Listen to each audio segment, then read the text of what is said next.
Smartimo, toujours au Forum des projets urbains. On est ravi d'accueillir Carole Abbé. Bonjour Carole. Bonjour. Vous êtes directrice du développement urbain et résidence spécifique chez CDC Habitat. Et avec vous, on va s'intéresser à l'entrée de ville. On sait que c'est une zone en particulier à revitaliser, à découvrir ou à redécouvrir parce que, avec des contraintes telles que le ZAN, il faut trouver du foncier. Alors expliquez-nous, cette entrée de ville, c'est le nouvel Eldorado pour la construction? C'est un aspect auquel nous nous intéressons beaucoup chez CDC Habitat. Peut-être pour vous rappeler, pour ceux qui ne connaîtraient pas notre groupe, nous sommes un opérateur global de l'habitat d'intérêt général, Oui. avec plus de 550 000 logements que nous gérons à 80% des logements sociaux. Non seulement nous gérons ces logements sociaux, intermédiaires, nous gérons aussi des logements en accession à la propriété, mais nous sommes aussi intervenants en tant qu'ensemblier, concepteurs de projets urbains comme le village des athlètes, par exemple pour les Jeux olympiques. Donc nous nous intéressons à toutes ces phases de la construction de la ville. Aujourd'hui, nous avons un gros enjeu de construire plus de logements, mais en même temps de respecter, comme vous l'avez dit, les nouvelles réglementations de zéro artificialisation nette. Et donc, nous avons cet enjeu de trouver de nouvelles façons de construire la ville sur la ville. Alors comment fait-on pour reconstruire cette ville sur la ville, puisque la densité est forte déjà dans les métropoles.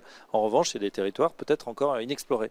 Exactement, et les zones commerciales en font partie, notamment en entrée de ville, notamment quand elles ont été rejointes par les quartiers résidentiels de la ville. Ce sont du coup des terrains très intéressants pour construire de nouveaux quartiers de ville et apporter de la qualité de vie aux habitants de ces communes. On a récemment fait, peut-être pour vous dire le potentiel de ces zones, une étude avec Frey, la foncière de commerce, qui a analysé les 21 plus grandes aires urbaines en France.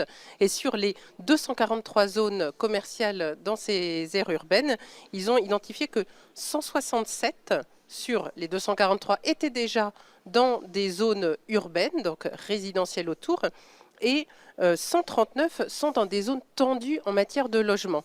Donc si on rapporte les mètres carrés disponibles sur ces zones et la demande de logement, on voit qu'il y a un potentiel de construction de 1 million de logements sur ces zones commerciales. Donc on voit que c'est énorme. Voilà de quoi résoudre, en tout cas peut-être une des solutions pour la crise du logement. Alors si je caricature, c'est vrai que personne n'a forcément envie d'habiter sur le parking d'un hypermarché, mais on s'aperçoit que la ville, elle a déjà regagné ces zones. On est déjà dans, vous l'avez dit, dans l'urbanité ou la périurbanité. Oui, et ça c'est un des facteurs clés de succès, ce type d'opération de transformation des entrées de ville, c'est que ce soit un quartier qui soit attractif, où les gens aient envie d'habiter.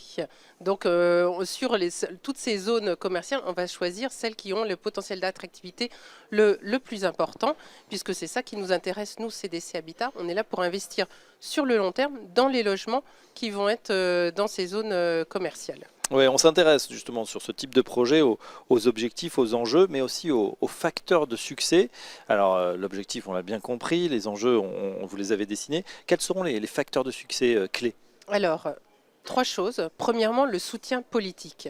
Dans ce type de projet, on est toujours en accompagnement d'un maire, d'une collectivité locale qui veut transformer sa ville, accompagner la végétalisation de sa ville, accompagner l'extension des mobilités douces, qui veut aussi apporter de la qualité de vie à ses concitoyens. Comme ce sont des projets sur le temps long, on a besoin de ce soutien politique dans la durée. Le deuxième facteur clé de succès, c'est bien sûr économique.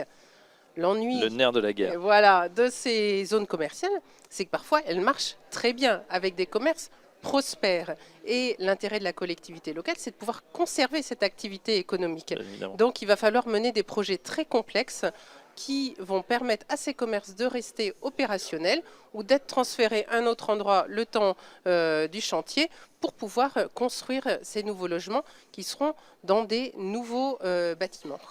Donc politique, économique. Alors effectivement, économique pour les commerces et économique pour les logements.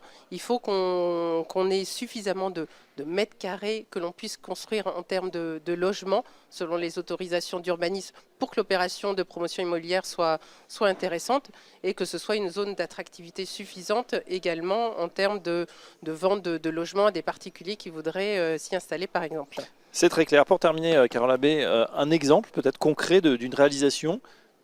Oui, alors je peux vous parler du projet de Montigny-les-Cormeilles que nous travaillons dans le cadre d'un partenariat entre CDC Habitat la foncière Frais, qui est une foncière de commerce dont je vous ai parlé tout à l'heure, et la Banque des Territoires, nous avons créé un véhicule d'investissement foncier qui est capable de porter jusqu'à 200 millions d'euros de terrain. Et c'est très important parce que ces projets se font sur le temps long, souvent sur 5 ans, 10 ans.